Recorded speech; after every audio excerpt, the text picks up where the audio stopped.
So I got a text the other day from a friend that says, "Feed Matt idea. Come to my house, steal all my native bird peppers, and make chili flakes or chili crisp or something." Well, can't turn that down. But I gotta make this different. I gotta make it unique. I gotta put my own spin on it, right? I can't just make yet another chili crisp or chili oil that's out there, right? I gotta do something else, right? So I sat on this for 2 hours or so. And then I remembered, I still have brisket trimmings. And most of those trimmings that are left are fat. So I chopped all that down into tiny little pieces and I put it inside my cast iron Dutch oven and I cooked that down for about 3 hours. And when it was done, I ended up with a really good amount of beef fat, just straight beef fat. And I got one of the jars right here and it's solidified and it looks so pretty. It's got this beautiful palish, not completely white, right? But it's got this beautiful color to it. And let me pop the lid open. Ooh, look at that. It has such a strong beef smell to this. This is incredible. So I'm going to make beef fat chili oil. That is the end result of this. All right, I'm here at my buddy's house. Let's go see how many red chilies he has. Okay, so big spicy plant here. Newcomer here that the dog is eating.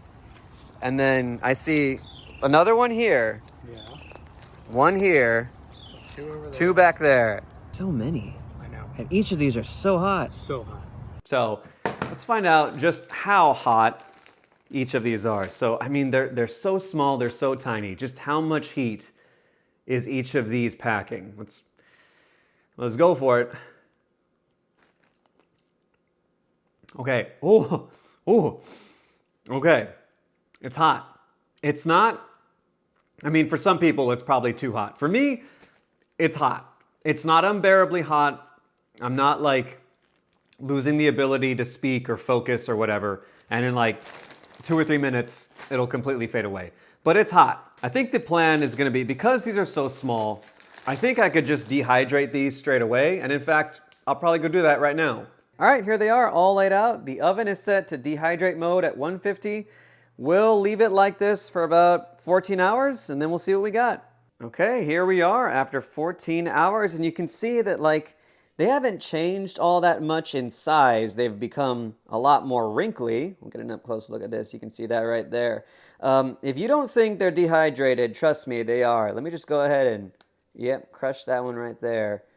Yep, you can see. Totally dehydrated. In fact, because these are so easy to crush by hand, I may just crush them by hand to make the flakes, because look at that. I mean, it's just instant pepper flakes. And here we go. After smashing for about 15 minutes with my hands, as you can tell, these are the flakes that we got. They look so pretty. I mean, so little work into making these, and we have so much of it. I've also been breathing the stuff in because my nose is very clear right now, as you can tell. Oh, but look at this, y'all. We are ready to go. Let's talk aromatics. I have some red onion here, some sliced ginger, a small amount of star anise, some garlic, and some shallot. Now I'm going to heat up my oil, and these are all going to go inside.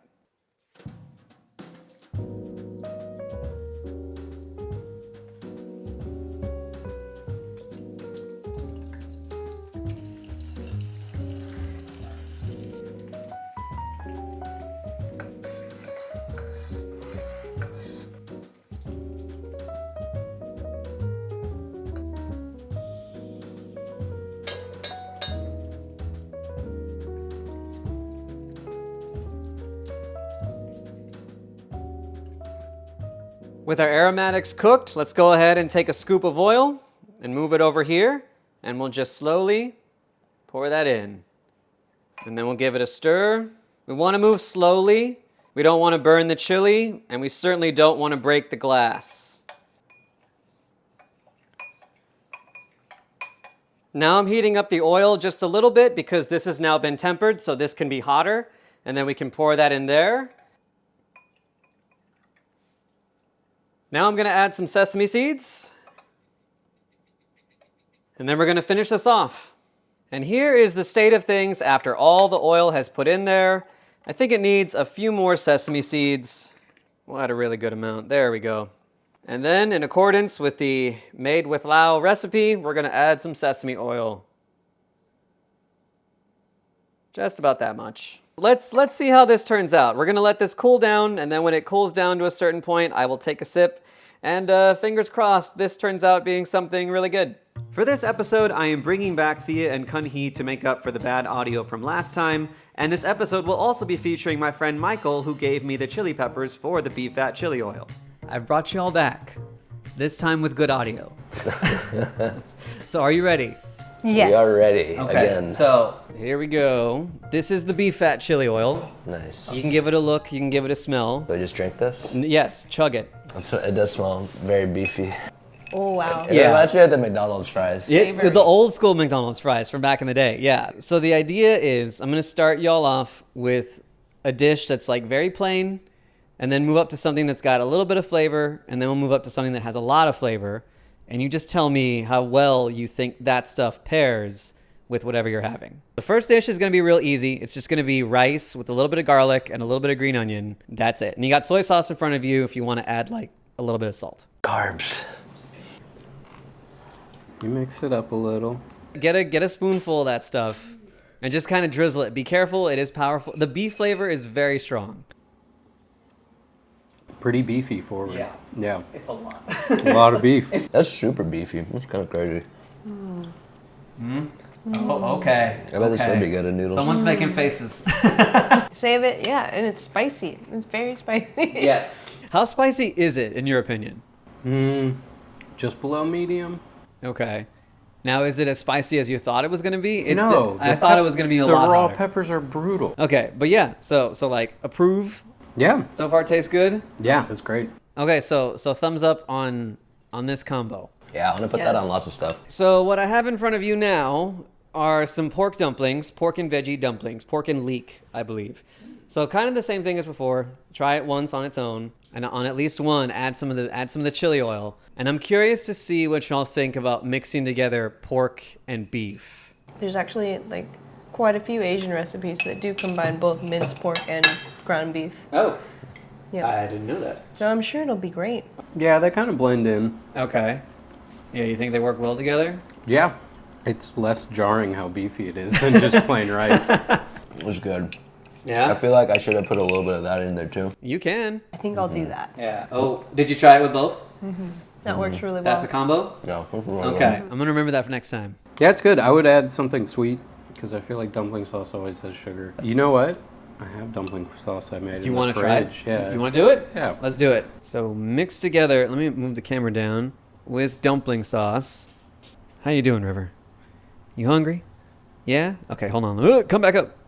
The beefiness still overpowers the dumpling sauce. Yes, it does. Here we go. Cannot wait.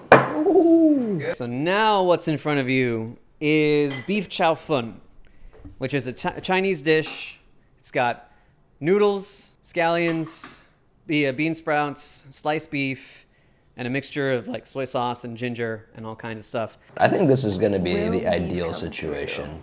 Very well done. You really taste the cooking wine in it. The vegetables are a good texture.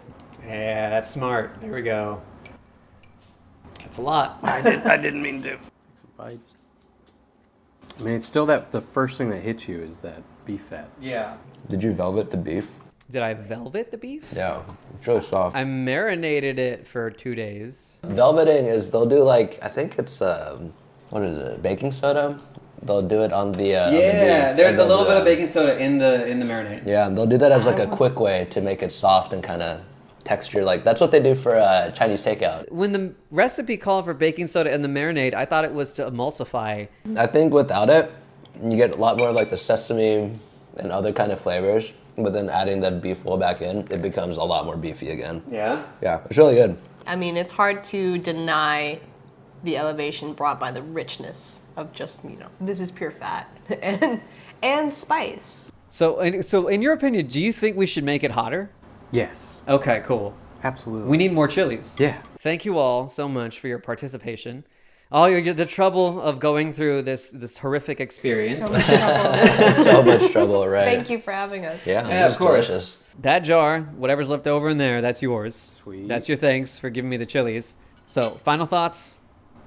It's pretty good. It's pretty unique. Yeah. Yeah. The beef hits you first. The beef plus the spice creates like a weird, comforting warmth. Yeah. It's like smooth and warm and yeah. Gotcha. Thank you very much, man. Appreciate it.